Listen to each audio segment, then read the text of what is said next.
नीट परीक्षा देणारे विद्यार्थी, पालक आणि विविध सामाजिक संघटना रस्त्यावर उतरल्या आहेत। दिल्लीतील आंदोलनाच्या समर्थनार्थ आता कर्जतमध्येही साखळी उपोषणाची तयारी सुरू झाली आहे। ज्येष्ठ शास्त्रज्ञ सोनम वांगचुक यांच्या नेतृत्वाखाली नवी दिल्लीतील जंतर मंतर येथे सुरू असलेल्या आंदोलनाला पाठिंबा देण्यासाठी कर्जतमध्ये विद्यार्थी आणि पालकांनी मोर्चा काढला।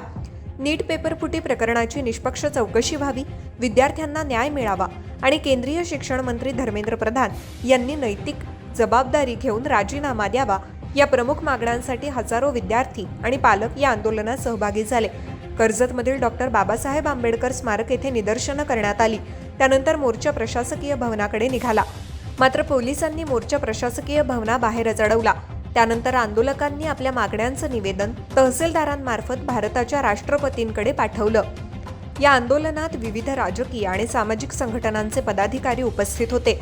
दरम्यान आंदोलनाचे समन्वयक ॲडव्होकेट कैलास मोरे यांनी मोठी घोषणा केली। त्यांनी सांगितलं की कर्जत तालुक्यातील नीट परीक्षार्थी विद्यार्थी आणि पालकांना एकत्र करून लवकरच साखळी उपोषण सुरू करण्याचा विचार सुरू आहे। दिल्लीतील आंदोलन यशस्वी होईपर्यंत हे आंदोलन सुरू ठेवण्याचा निर्धारही त्यांनी व्यक्त केलाय। एवढे वर्ष काय करत होते तुम्ही, हे सगळं बघून पण अजूनही झोपले आहात की तुमच्यावरती पण सुरू आहे। त्याच्यानंतर अजून लोक बोलतायत की फक्त तुम्ही नीटचा विषय आहे तर तुम्ही त्या प्रोटेस्टमध्ये नीटचाच विषय काढा। आम्ही प्रत्येक या देशात ज्या दुसऱ्या गोष्टी होत आहेत अजून प्रत्येक दुसऱ्या गोष्टींसाठी तुमचं असं म्हणणं असेल की आम्ही मोर्चा काढू, की आम्ही रेपसाठी मोर्चा काढू, की आम्ही जिथे MP मध्ये मीठ बटवा ते चालू आहे त्या प्रोटेस्टसाठी मोर्चा काढू। तो 3 वर्ष झाला तो प्रोटेस्ट चालू आहे, पण आज सोशल मीडियामुळे आम्हाला तरी कळतंय। म्हणून माझं म्हणणं आहे की एवढी अकाउंटेबिलिटी नाही घेता येते आपल्या सोसायटीला की किंवा आपल्या गव्हर्नमेंटला। पहिली गोष्ट तर आपल्या सोसायटीची चुकी आहे की ते लोक समोर येण्यासाठी घाबरत आहेत। आज जेव्हा आपल्याला हिंमत भेटली आहे, आज जेव्हा आपल्याला संविधानाने आपल्याला तो पूर्ण हक्क दिला आहे की आपण आपली आवाज उचलू शकतो आणि कुठल्याच नेत्याला आणि कुठल्याच पोलीस अधिकाऱ्याला हक्क नाही आहे की तो तुम्हाला जात असेल तर। म्हणून माझं असं म्हणणं आहे की कोणीच घाबरू नका, सगळ्यांनी पुढे या, तुमचं मत सगळ्यांकडनं ऐकलं जाईल। जर तुम्ही घरात असे बसून राहिले, तुम्ही तुमच्या पोरांना दाबून ठेवलं तर तुमचा पण हक्क नाही, तुम्ही तुमच्या पोरांना उद्या बोलायची काहीच नाही करू शकतो। सक्षम पवार गुडघ्यातून आलोय।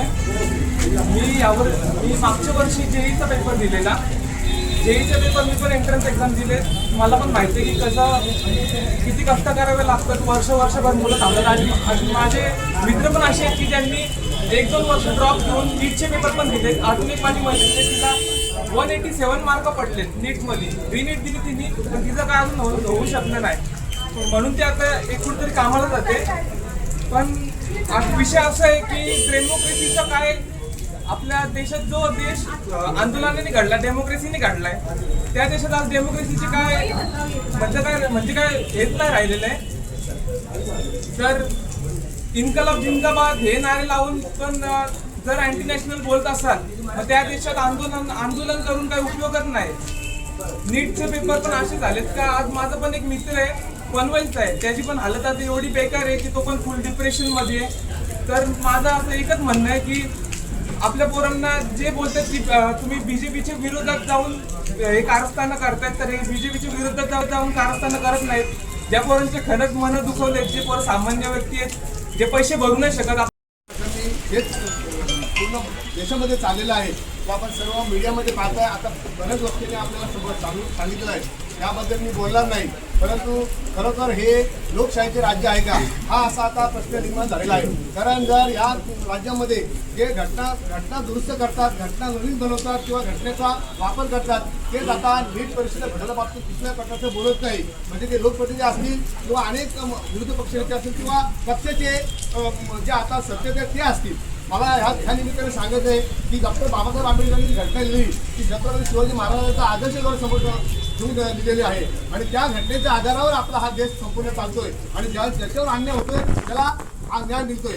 आम्ही 20-22 उपोषण करतो। आज मोरे साहेबांचं हे काम एकट्याचं काम नाही आहे, तर प्रत्येक घरातल्या कुटुंबातला ज्याची मुलं शिकतात, म्हणजे पहिलीपासून ते नर्सरीपर्यंत त्यांचं काम आहे का, त्यांचं भविष्य आहे।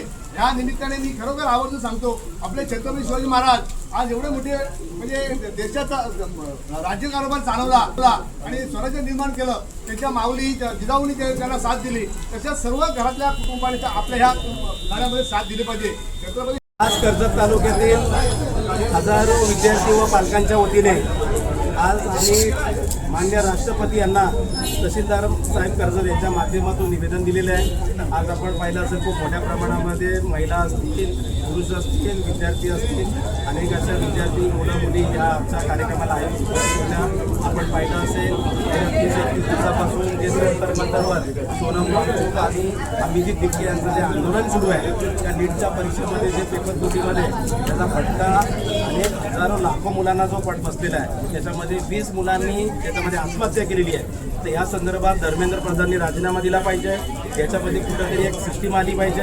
कारण ज्या पद्धतीने जर त्यांना मार्क्स कमी पडल्यानंतर त्यांचं आयुष्य उद्ध्वस्त होतं, तशाच प्रकारे जर ह्या खात्यामध्ये जर पेपर फुटी जर झाली, त्याच्यामध्ये कुठल्याही प्रकारचं लीक जर झालं, त्याची जबाबदारी कुणीतरी घेतली पाहिजे. आणि ती जबाबदारी म्हणून कुणी धर्मेंद्र प्रधान यांनी जबाबदारी घेऊन नैतिकदृष्ट्या त्यांनी राजीनामा दिला पाहिजे. आणि आज तिथं पाहिलं असं 18 तारखेला ज्या पद्धतीने तिथल्या सोनम वांगचूक यांना जे उचलण्यात आलेलं आहे, त्याच्यामध्ये हे पूर्णपणे संविधानिक अधिकाराचं उल्लंघन आहे. आणि ह्याच्या पुढं कुठल्याही प्रकारे देशभरामध्ये जे लोक आंदोलनं करत आहेत त्यांना अशा प्रकारे त्यांचं आंदोलन चिरडण्याचं किंवा त्यांना अशा प्रकारे प्रेशराईज करण्याचं कुठल्याही प्रकारची व्यवस्था केली नाही पाहिजे. आज तुम्ही पाहिलं असेल का 20 तारखेला लोकशाहीमधला मोर्चे, आंदोलनं, धरणे आणि निषेध करणं हे लोकशाहीचे अंग आहेत, जे लोकांच्या भावना व्यक्त करण्यासाठी आपण गेले अनेक वर्ष करीत आलेलो आहेत. परंतु आज तिथल्या ज्या मुलांच्या जीवितावर आपण देशाचं स्वप्न रंगवतोय, त्या मुलांच्यावर लाठीमार केलेला आहे, त्याचा सुद्धा आम्ही या घटनेचा निषेध करतोय. आणि या सर्व करण्यासाठी आम्ही निवेदन दिलेलं आहे. भविष्यामध्ये इथलं जंतर मंतरवरचं आंदोलन जर समजा उद्या वाढलं तर कर्जतमध्ये सुद्धा मोठ्या प्रमाणामध्ये धरणे आंदोलन असेल तर धरणे आंदोलन असेल, उपोषण असेल, मोर्चे असतील, अशा प्रकारचा आम्ही तो पवित्रा घेणार आहोत. आज व्हेरी शॉर्ट नोट्सवर सुद्धा एक मोठ्या प्रमाणामध्ये इथले पालक आणि विद्यार्थी इथे हजर झालेले आहेत आणि खूप मोठ्या प्रमाणामध्ये इथं प्रतिसाद दिलेला आहे. आम्ही आज जंतर मंतरवर काय होतं आहे त्याच्यामध्ये किती त्याच्यामध्ये सरकार प्रतिसाद देत आहे आणि त्याच्यानंतर जर हे आंदोलन जर वाढलं तर कर्जतमधून नक्कीच त्याच प्रकारचं आंदोलन छेडलं आहे.